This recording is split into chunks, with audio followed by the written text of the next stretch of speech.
Opa, bom dia pessoal, tudo bem? Novamente Hotel B2C, aqui com convidados ilustres, um assunto que eu acho que vai interessar para toda a indústria, né? O nosso objetivo aqui nos nossos podcasts é trazer assuntos que possam impactar o negócio de vocês de forma positiva. Então, pensando desde a parte da operação, da parte da estratégia, da tecnologia, da venda. E aqui eu acho que o nosso convidado de hoje, né, vocês já estão vendo aí a marca Cota Aqui Leilões, ela reúne tudo isso que eu acabei de falar. Ela reúne a tecnologia, reúne a compra, reúne a venda, reúne o lucro, né? Porque o lucro está na compra. E eu acho que isso é muito importante trazer esse assunto, porque o pequeno, o médio e o grande a gente tem outros meios, outros mecanismos para fazer esse processo de compra, até às vezes pelas suas filiais, suas franquias, né? Mas para o pequeno e para o médio, ele sempre faz aquela compra local, e às vezes quando ele compra no atacado, mas pensando que a hotelaria é um produto que precisa se renovar e se reciclar constantemente, eu acho que esse assunto é um assunto muito legal. Estamos aqui com o Dimitrios e com a Lara, e eles são os fundadores da Cota Aqui Leilões, vão falar para a gente sobre como é que é leilões reversos, né? Sim. É importante pontuar isso, leilão reverso. Então você vai entender o que é um leilão reverso, como é que ele funciona, como funciona a plataforma. Isso serve para mim, para o meu tamanho, eu sou pequeno, eu consigo utilizar, qual é o custo disso. Enfim, vai ser um bate-papo bem legal. E se faltar pauta, a gente traz novamente eles aqui, tá bom? Então, muito obrigado, Lara, Dimitrios. Imagina. Sejam bem-vindos e eu queria Obrigado. que vocês um pouquinho falassem. Vamos começar falando um pouquinho de vocês, da expertise de cada um, como surgiu a ideia da Cota Aqui, para depois a gente entrar um pouquinho na parte mais técnica. Perfeito. Eu queria agradecer o convite, né? O Denis nos convidou, isso é muito bom. É bom de poder falar com um público maior, né? Ainda mais que ele conhece, tem essa expertise de hotelaria aí, que a gente não conhece hotel, mas a gente conhece comprar e vender, né? Então, ele é o mestre disso e nós vamos aqui ajudar nesse assunto. Eterno né? aprendiz. Sempre. Então, na verdade, eu sou de formação um arquiteto, né? E sempre trabalhei na área comercial vendendo como fornecedor, vendendo para grandes empresas, né? E ali que eu conheci o leilão reverso. Isto para mim foi... Eu vendia através dessa plataforma para grandes empresas, para Ambev, para Walmart, Carrefour, etc. Eles exigiam que você participasse de leilões reversos. Eu aprendi e depois que eu saí e montei minha empresa, eu pensei em fazer exatamente um trabalho de leilão reverso, porque eu sabia que faltava isso para os médios e pequenos. Legal. Né? Essa foi a ideia. A empresa começou inicialmente como consultoria de vendas e marketing para as empresas e depois passou, isso já há 5 anos, né? Mais ou menos. Exato. 5 anos, para esse foco de leilões. Né? E assim que nós começamos, eu pensei, fiz o projeto, arrumei quem desenvolvesse a plataforma, porque eu não conheço essa parte de programação, né? Cada um no seu quadrado, né? Realmente não era o meu quadrado, eu sabia da ideia. E aquilo nós estamos em constante aprimoramento, né? A plataforma é que nem um Windows, está sempre com uma nova funcionalidade, uma nova ideia, os clientes trazem as ideias também, a gente tenta implementá-las na nossa plataforma. Né? E hoje estamos tocando esse assunto Brasil inteiro. Né? Maravilha. Lara, quer complementar? Complementar alguma coisa? Eu sou formada em gastronomia, loucura, né? Tudo a ver com hotelaria. Exato. Com hotelaria, Com né? hotelaria. Não com leilão reverso. Também. Se a gente parar para pensar quantos itens tem dentro de uma cozinha ou dentro de um E se restaurante... a gente te falar do que a gente já fez leilão, você fica doido. Eu quero ouvir. Cada loucura. E eu achei muito boa a ideia do Dimitrios e falei, ele é meu pai? Falei, então vamos nessa. Vamos se arriscar, vamos ir para cima, vamos entender a necessidade do cliente, a necessidade do fornecedor, porque a gente a gente vende para o cliente que a gente chama de comprador, no caso. Porém, o fornecedor também é importante nessa questão, porque ele está precisando vender, ele está querendo vender, ele tem uma matéria muito boa, então a gente chama ele para o nosso negócio justamente para movimentar também a situação financeira, a economia dele. Legal. E como tema aqui a gente está falando do leilão, do Cota Aqui, você já contou, nasceu há 5 anos, como surgiu, como foi a ideia. O que é um leilão reverso? A gente tem sempre essa ideia, né? A gente sempre vê, quando você fala leilão, a primeira coisa que te vem... A diferença entre o leilão... Desculpa, leilão tradicional e o leilão reverso. Quando você fala em leilão, a primeira ideia é o leilão que sobe preço. Que sobe preço. Então você vai comprar um carro... né? Quem paga mais leva. Exato, do 10 mil, 20, 30, 40, 50, 100. Ganhou. Dou-lhe uma, dou-lhe duas, é seu. Fechou. Essa é a nossa ideia, né? Então você tem os leilões judiciais, extrajudiciais, você vê apartamento, casas, terreno, são os mais comuns. Máquinas, equipamentos, né? Isso é o normal de você ver. O leilão reverso, na verdade, é feito para reduzir os custos de compras. Então, os preços baixam. E uma coisa interessante porque tem dias que a gente pensa que aquilo vai sair de graça. Realmente, porque não para. Como você mexe com o coeficiente emocional das pessoas, você sabe que as pessoas não gostam de perder. Ninguém gosta. Né? Isso é neuromarketing. É isso mesmo. Eu fico jogando na internet meu joguinho, a Lara faz o dela lá, que ela gosta de jogar. Não vale nada, não custa dinheiro, nada, mas eu não gosto de perder. Eu não quero perder. Principalmente quem já tem a natureza competitiva. Exatamente. Né? E empresário não nasceu para perder. Nunca. Não. Nunca. A ideia é, efetivamente, ganhar. Isso apareceu uma vez ali acho que nesses canais pagos, né? Tipo Discovery, essas coisas, eu não lembro qual. Um sujeito nos Estados Unidos fazendo o leilão de uma nota de, acho que $10. Ele vendeu por 12, 13. Por quê? Mas como é que ele vendeu uma nota que vale 10 por 12, 13? Porque a pessoa não queria perder. E ele foi além do que valia aquilo. E levou 30% a mais. Pagou, mas ele saiu no final feliz, satisfeito. Ele falou, eu ganhei daquele outro fulano lá que queria levar. Imagina meus $10 aplicados no banco, onde ele vai rentabilizar 30%. Mas ele ficou feliz, aquilo deu ele ficou feliz, ele ganhou, caramba. É lógico. Então, realmente, a gente mexe muito com esse coeficiente emocional e essa redução de custos. Você percebe que quando você negocia no modelo convencional, que é eu ligar para você ligar para mim, olha, me dá 10% de desconto, me dá 5%, eu tenho esse preço menor. Você nunca sabe a realidade, se aquilo que a pessoa está te falando que tem de preço é a realidade.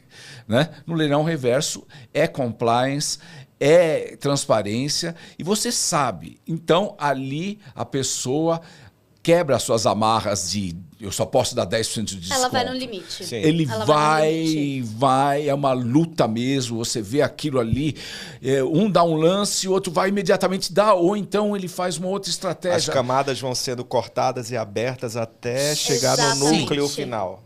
Ele vai até o fim realmente, então aquilo que você consegue é realmente um preço bom, você conseguiu o melhor para a tua empresa. Bacana. Você quer complementar alguma coisa, Lara? Eu acho que assim, quando o fornecedor está brigando entre eles, acaba virando, foi o que o Dimitris disse, uma loucura. Briga de ego. Muitas vezes a gente acaba atendendo telefones de fornecedores que falam, para o leilão, eu estou tentando falar com o meu chefe. E o leilão está acontecendo. Na nossa plataforma, no caso, a gente tem a duração de 30 minutos. 30 minutos? Exato, 30 minutos do leilão. Porém, nos últimos 3 minutos finais, a cada lance aumenta mais 3 minutos. Nossa, interessante. Então essa guerra aí é que nem divórcio, não tem tempo para acabar. Exato. E, mais do que isso, geralmente, a gente brinca, né, entre nós. Eu acho que o fornecedor X vai ganhar. Não, eu acho que o Y vai ganhar. Tem uma apostinha interna, imposta interna. Vamos quem põe aí no fornecedor A, B, C. Exatamente. E tem fornecedor, que nem ele disse, da questão da estratégia. Tem fornecedor que já chega chutando o preço lá embaixo. Já entra com tudo ou nada. Exato, porque vamos começar lá do início. O que acontece? Um cliente entra em contato conosco pedindo uma cotação. Olha, eu preciso comprar 300 copos de vidro iguais a esse. Nós, com a nossa equipe, vamos atrás dos fornecedores, geralmente precisando... Essa cotação, ela precisa ser bem explicada, tá? Então, precisa ser bem detalhada. Um briefing muito bem detalhado. Muito. O copo é do quê? De vidro, de plástico? Ele Qual é a especificação? transparente? Quanto é o peso? Quantos milímetros de vidro? Exato, porque... Quantos você quer? Onde vai entregar? Como é que você quer pagar? Você tem uma referência? Já existe um código desse produto na indústria? Uma foto? Você já comprou ele antes? Que fornecedor você comprou? Entendi. Por quanto você comprou? Sim, entendi. Quando foi essa compra? Sim. A gente realmente precisa muito detalhada nessa parte. Tá. A partir do momento que ele fala, não, é a primeira compra, a gente nunca comprou, aí a gente vai indo para os fornecedores. Tá. Caso ele já tenha comprado, ele indica o fornecedor. Mas ele pode, de alguma forma, passar uma referência, né? Pode. Porque o que acontece? A gente sempre pede o fornecedor dele, não pela traquinagem. A gente não quer cotar a mesma coisa que você já cotou com ele. Se ele já tem um orçamento, ela diz, eu acho né? que também isso, de certa maneira, agrega valor no processo. Porque você está trazendo fornecedores do conhecimento dele. Exato. E você vai trazer fornecedores que estão fora da rede dele. Exatamente. Então ele consegue ter uma noção de dentro e de fora onde ele pode comprar melhor, né? Exatamente. Aí, a partir dessa procura de fornecedores, que nem o Dimitrios disse, geralmente, é para São Paulo? Então vamos pegar fornecedores locais, justamente por conta de frete. Logística. Exato. Às vezes você está comprando alguma coisa que tem que ter uma assistência técnica. O copo não. Claro, mas você tem um ar-condicionado. Você está lá no Nordeste. Você vai comprar um ar-condicionado aqui de São Paulo. E depois, quem é que vai, dentro da garantia ou fora dela? Local. Quem é que vai resolver? Não, mas lá eu tenho um apoio, eu tenho fulano que realmente dá assistência técnica. Bom, tudo bem, então aí é uma coisa. Agora, se você não tem, fica difícil. Uma passagem aérea lá para olhar um itemzinho. Um item lá não vale a pena para eles, né? Você falou numa palavra que eu acho que o nosso ouvinte, o nosso seguidor talvez não conheça, é compliance. Explica o que é o compliance e depois da explicação do que é o compliance, como é que se dá o processo de transparência e compliance num processo de leilão reverso? Nós temos, as empresas efetivamente acabam tendo aquela compra normal, onde você tem o comprador fazendo tudo. O compliance, ele quer que você tenha tudo dentro de uma regra, dentro de uma clareza, né? Então, para isso existe uma governança. Uma governança. Por isso, nós temos também relatórios que são gerados após o leilão, minuto a minuto, segundo a segundo, lance a lance, quem deu, quem não deu, quem foi, quem não foi, tem tudo ali, né? Evita-se com isso no nosso sistema, não é o nosso sistema, mas a compliance perante o comprador, que nenhum dos participantes, fornecedores, saiba quem está dando lance. Porque ali não mostra o nome. Ele entra com um código. É um fornecedor oculto. A cada lance dá ID dinâmico. Ele muda. Então, vai mudando. Então, isso não dá oportunidade do meu competidor entender como funciona a cabeça de quem também está no jogo. Exatamente. E outra, não permite, porque, querendo ou não, pode acontecer, pode ter alguém que não seja bonzinho e queira ligar para o outro fornecedor e falar, olha, ô fulano, você tá lá, né? Então vamos fazer o seguinte, deixa eu ganhar esse, no próximo você ganha. Então isso não permite, porque ele não sabe quem tá. Não sabe se é o amigo dele, se ele não sabe quem tá. Quando é um material menos incomum, que são poucos fornecedores que fornecem aquilo, fica um pouco mais fácil. Mas mesmo assim, você não tem certeza de quem está participando do processo. Entendi. Você não tem como ligar, você não tem como mandar uma mensagem. E ficou claro para todo mundo, né, o compliance. E a parte da transparência, que é uma uma extensão desse compliance? Isso está dentro da plataforma? Isso é documentado para todos os convidados do leilão? Sim. Quem contratou a plataforma para fazer o leilão também, para ele estar essas regras claras de transparência também estão lá disponíveis. Inclusive, pode ser ajustado alguma cláusula se o cliente entender, quando ele lê as regras, que está faltando alguma coisa? Isso pode ser feito? Sim, pode. Por exemplo, no início, na ideia inicial, é que mesmo o comprador não saiba quem são os fornecedores. Por quê? Mas, poxa, ele indicou um, sim, ele indicou, mas ele não sabe quem é que, se esse que ele indicou está dando qual lance. Tá, E por que ele não sabe? É até bom que você citou isso. Quando a gente recebe os orçamentos, a gente repassa esses orçamentos para o comprador. Mas sem o nome de quem é de quem é o ainda. fornecedor. Ah, entendi. Então, a gente repassa esse orçamento sem nome, sem dados, para ele justamente aprovar o budget que foi naquele orçamento, naquela cotação que ele realmente precisa, para ver se está tudo dentro. Então, ele recebe esse orçamento. Ele sabe o que está sendo orçado, o que está sendo feito dentro desse orçamento. E a gente também tem contrato, seja com o comprador, seja com o fornecedor. Legal. Isso tem que ter. E algumas coisas mudam, sim. Nós tivemos um caso da Danone de frete internacional. Então, eles trazem matérias-primas para os produtos deles, vêm em Buenos Aires para Poços de Caldas. Nesse caso, ele nos ofereceu os fornecedores. Tá. Então, nós não entramos nesta parte. Ele queria usar a ferramenta. Ele só queria usar a ferramenta. Ele já tinha os orçamentos, já tinha tudo. Então, ele nos mandou. Então, é óbvio... Ele só queria ver a briga no parquinho. Isso. Então, Exato. esses fornecedores sabiam que a Danone estava planejando. E tinha fornecedor que já fornecia o frete para eles. Entendi.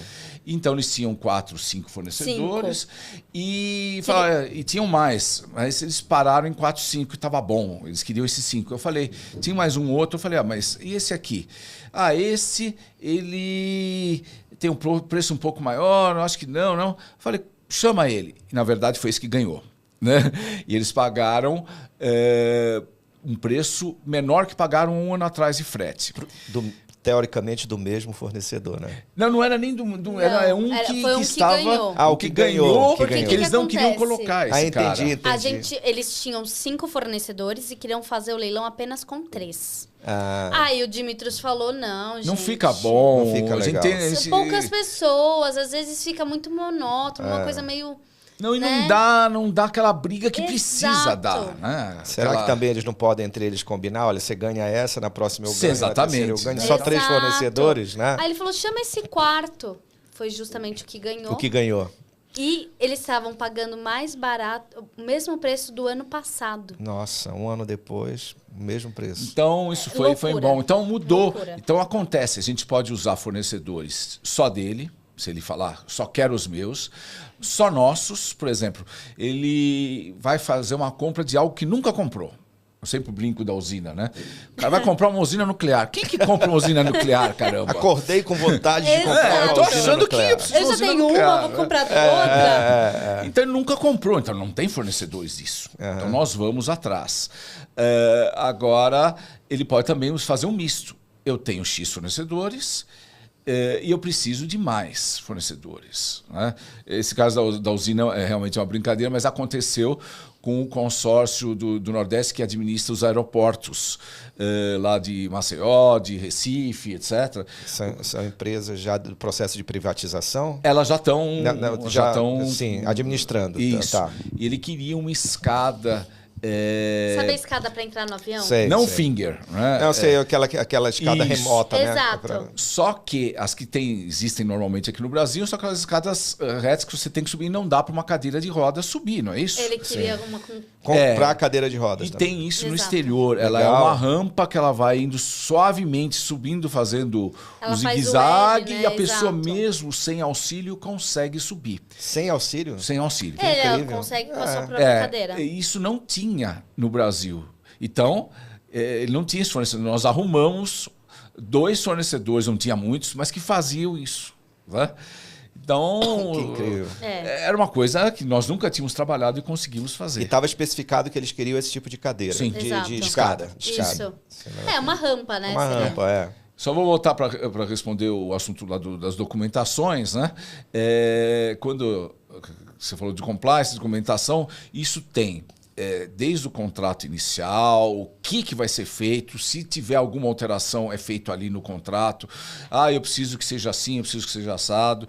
Ele nos passa quando ele precisa, para quando, isso é importante, não adianta, eu quero para amanhã não vai dar, né? Porque a gente tem um tempo para fazer o leilão, montar e disparar o leilão e ter o resultado, né? Exato.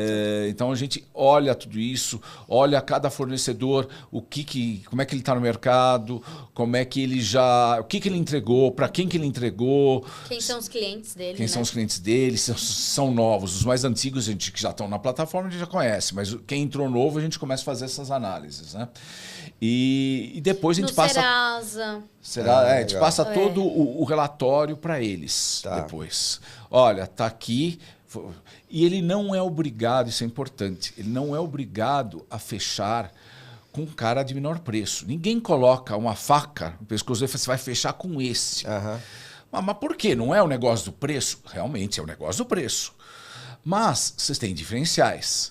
Então, por exemplo, você tem o primeiro lugar, o segundo, o terceiro. Às vezes você vai perceber que quem faz leilão, que esses preços do primeiro, segundo, terceiro, às vezes até o quarto, ficam muito compactados. Por quê? No final, ele vai dando só o desconto mínimo. Isso existe. Nós colocamos um percentual mínimo que ele tem que dar, porque senão o cara dá centavos, vai ficar o resto da vida, né?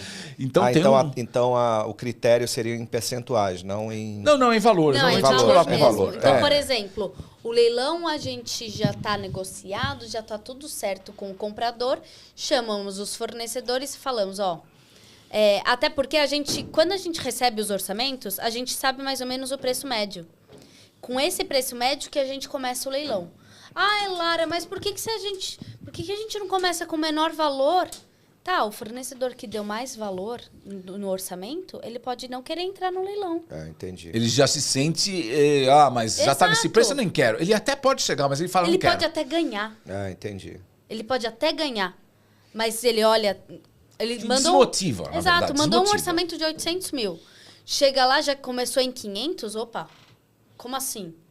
Esse cara ia me roubar. Exato. Pensar, não vou nem perder tempo com isso. Entendi. A gente faz o preço médio e a gente faz o lance mínimo. O que é o lance mínimo? Geralmente, a gente vê de acordo com o valor do preço inicial. Então, se é um valor muito alto, na casa de 800 mil, a gente começa com 1.000 de desconto do lance mínimo. Mínimo, você pode dar mais, mas o mínimo é aquele. Então, vamos lá. Nós três estamos dentro do leilão. Eu dou um lance de 799. Por quê? Porque eu já dei 1.000 de desconto. Entendi. Você pode já ir para 750. Não tem um critério. Tranquilamente. Mas eu não posso dar 999,9. Não, porque tem um lance mínimo. Sim, tá? entendi. E aí, vai acabando o leilão, a gente diminui o lance mínimo. Isso dá para fazer na plataforma e avisar Exato. imediatamente todos. Olha, o lance mínimo passou de 1.000 para 500. Por quê? O pessoal pensa, 1.000? Mas é muito pesado agora para mim, já dei muito desconto. Agora ele olha lá, mudou para 500. 500 eu posso continuar, né? Posso continuar. 300? Legal, vamos lá. Vamos continuar.